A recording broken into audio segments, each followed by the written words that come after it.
আসসালামু আলাইকুম viewers, welcome to Tamanna's kitchen. চলে আসলাম নতুন আরও একটি মজাদার রেসিপি নিয়ে। আজকে আমি আপনাদেরকে তৈরি করে দেখাবো খুবই মজাদার একটি ডেজার্ট আইটেম। ডেজার্টটি হচ্ছে ফালুদা। গরমে এই ফালুদা খেতে কিন্তু খুবই ভালো লাগে। খুবই সহজভাবে তৈরি করে দেখাবো আজকে আমি আপনাদেরকে। তাহলে চলুন ভিউয়ার্স, দেরি না করে রেসিপিতে যাওয়া যাক।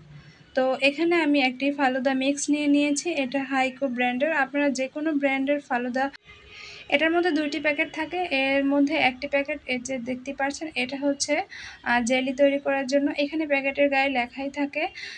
তো আমি বলে দিচ্ছি, এখানে প্রথমে 1 কাপ পরিমাণে পানির সাথে এই জেলি প্যাকেটটা মিক্স করে নিয়ে নেবেন। আর চুলার আঁচটা কিন্তু এ পর্যন্ত অফ থাকা অবস্থায় আগে এটাকে খুব ভালো করে মিক্স করে নিতে হবে পানির সাথে। তো দেখতেই পাচ্ছেন জেলিটা আমি খুব ভালোভাবে মিক্স করে নিয়েছি। এ পর্যায়ে আমি চুলাটা অন করে দিব। ফালুদা মিক্সের প্যাকেটের মধ্যে কিন্তু সব কিছুই দেওয়া থাকে, শুধু জাস্ট আপনারা দুধটা নিয়ে নেবেন। তো দেখতেই পাচ্ছেন এটা কিন্তু 4-5 মিনিটের মতো জাল করলেই হয়ে যাবে। তো আমার জাল করা হয়ে গিয়েছে। গরম থাকা অবস্থায় একটা বক্সের মধ্যে আমি এটাকে নিয়ে নিচ্ছি। এটাকে এখন ঠান্ডা পর্যন্ত ঠান্ডা করে তারপরে ফ্রিজে রেখে ভালো করে ঠান্ডা করে নিব। আর এখানে আমি 500 গ্রাম পরিমাণে লিকুইড মিল্ক নিয়েছি। আর এই দুধটাই কিন্তু আমি আগে থেকে জাল করে ঘন করে রেখেছিলাম। এখানে 500 গ্রামের বেশি ছিল, আমি জাল করে এটাকে ঘন করে 500 গ্রাম করে নিয়েছি। এখন এগুলো ভিতরে যেই সাবু আর হচ্ছে নুডলসগুলো থাকে, এগুলো সিদ্ধ হয়ে না যাওয়া পর্যন্ত অপেক্ষা করতে হবে। তো এ পর্যন্ত আমার সাথে যারা আছেন কিন্তু একটি লাইক দিতে ভুলে গিয়েছেন, আশা করছি একটি লাইক দিয়ে আপনারা ভিডিওটি কন্টিনিউ করবেন।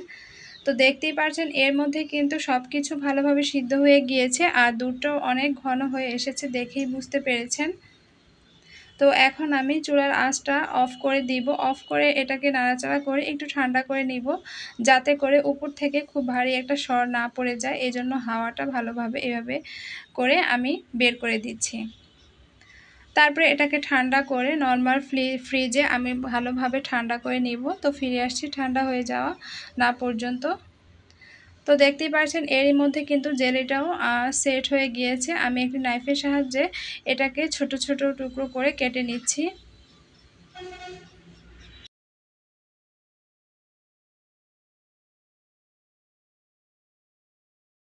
দেখতেই পাচ্ছেন জেলিগুলো কিন্তু কেটে নেওয়া হয়ে গিয়েছে। আমি ছোট ছোট কিউব কিউব করে কেটে নিয়েছি। আপনারা চাইলে একটি মিক্সিং বলে সবগুলো একসাথে মিক্স করে তারপরে এভাবে করে সার্ভ করতে পারেন, কিন্তু আমি বাটিতে করে এগুলোকে সুন্দর করে এখন দেখবেন ডেকোরেশন করে নিব। আপনারা চাইলে একটি বাটিতে সব কিছু ডেকোরেশন করে তারপরে এভাবে আলাদা আলাদা বাটিতে ছোট ছোট বাটিতে সার্ভ করে নিতে পারেন। তো আমি এখানে প্রথমে যে ফালুদা মিক্সটা ওটা দিয়ে দিলাম, তারপরে এখানে ছোট করে কিউব করে রাখা আম দিয়ে দিচ্ছি। আপনারা চাইলে এখানে অনেক ধরনের ফল দিতে পারেন, এখানে আপেল, তারপরে হচ্ছে কলা, এই ধরনের ফলগুলো দিতে পারেন, কিন্তু এখন সিজনাল ফল এজন্য এখানে আমি শুধু আমটাই দিয়েছি।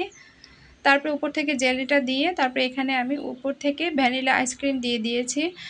আর ফালুদার মধ্যে কিন্তু অবশ্যই আইসক্রিমটা মাস্ট দিতেই হবে, তাহলে কিন্তু ফালুদার টেস্টটা পাবেন না। তো দেখতেই পাচ্ছেন খুবই সুন্দর আর খুবই সহজভাবে অল্প কিছু সময়ে ফালুদা মিক্সের প্যাকেট দিয়ে তৈরি হয়ে গেল মজাদার ফালুদা রেসিপি।